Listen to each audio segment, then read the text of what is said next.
एक उपासक जो किसी एक उपास्य देव में है, वो बहुत से उपास्य देवों की पूजा या नाम कीर्तन या नाम जप कर सकता है, अच्छी तरह, उत्तर अच्छी तरह कर सकता है, परंतु ये साधारण भक्ति में, गौड़ी भक्ति में, वैधि भक्ति में, अनुरागात्मिका भक्ति में नहीं। बाबा उत्तर दे रहे।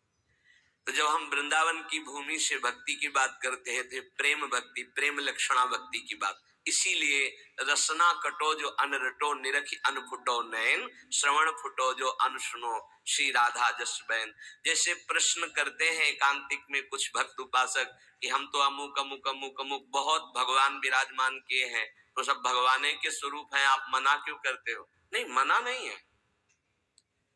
साधारण भक्ति तो सबकी ऐसी होती है, लेकिन जब अनुरागात्मिका भक्ति, प्रेम लक्षणा भक्ति की बात आती, तब अनन्यता आ जाती है।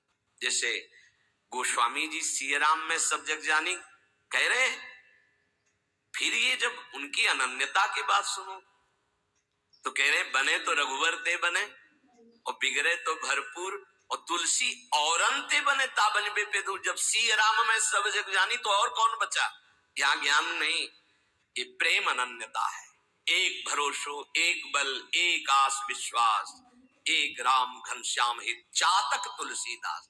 जैसे चातक आकाश से बरसे हुई स्वाति की बूंद के सिवा और कुछ ग्रहण नहीं करता, ऐसे ही प्रेम भक्ति मार्ग का उपासक अपने आराध्य देव के नाम रूप लीला धाम के सिवा अन्य उसकी कोई भावना ही नहीं रहती। तो जब तक अनुरागात्मिका भक्ति का परिचय नहीं मिला, उसमें नहीं, तब तक ये सब चलता है। थोड़ी देर ये, थोड़ी देर ये, थोड़ी देर इनकी उपासना, इनका कीर्तन, इनकी चालीसा, इनका पाठ, ये प्रारंभिक भक्ति। लेकिन प्रेम लक्षणा भक्ति में जाकर के वो समिट जाता है, अपने इष्ट देव के नाम रूप लीला धाम में अनन्य हो जाता है। हमारी लाडली जो हम पे कृपा किए, तब हमें ये सौभाग्य मिला। तो अब हमें किसी की ओर आंख उठा के भी देखना नहीं है, ये कृपा का आदर होगा। कोई भी त्रिभुवन में लालजू से बढ़कर नहीं है, उनकी समानता करने वाला कोई नहीं, फिर बढ़कर कैसे हो सकता है? और लालजू जिनके अधीन हैं, ऐसे समस्त सुख की खान बिहारिन जू से हमारा संबंध हो गया। उनके नाम से, उनके रूप से, उनके लीला से, उनके धाम से अब हमें किसी और की तरफ आंख उठा के भी नहीं हुआ। देखो, आपको सिद्ध होना नहीं है, ये अनुभव की बात करते हैं। यदि आप शरीर के भोग, अंतःकरण का स्फुरण, इसको संभाल पावे गुरु कृपा से, तो आप अभी सिद्ध हैं। आपका जो सच्चिदानंद बप्पू है, वो किसी साधना से घटता बढ़ता या प्रकट होता नहीं है, वो है।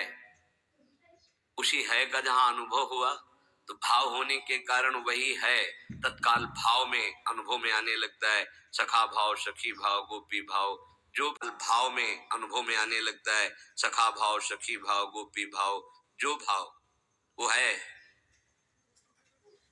उपासक परेशान है देह भाव में, अंतःकरण की स्फुरणाएं उसको जला रही है। ये गलती हमारी है कि हम अंतःकरण की स्फुरणाओं को अपने में मान रहे हैं। हम देह को अपना मैं मान रहे हैं। देह के भोग विलास, सुख सुविधा, असुविधा, दुख दुविधा, इनको अपना मान रहे हैं। यही मिटाने के लिए सत्संग है, अध्यात्म है, साधना है। स्वरूप सिद्ध है, उसके लिए कोई साधना नहीं होती।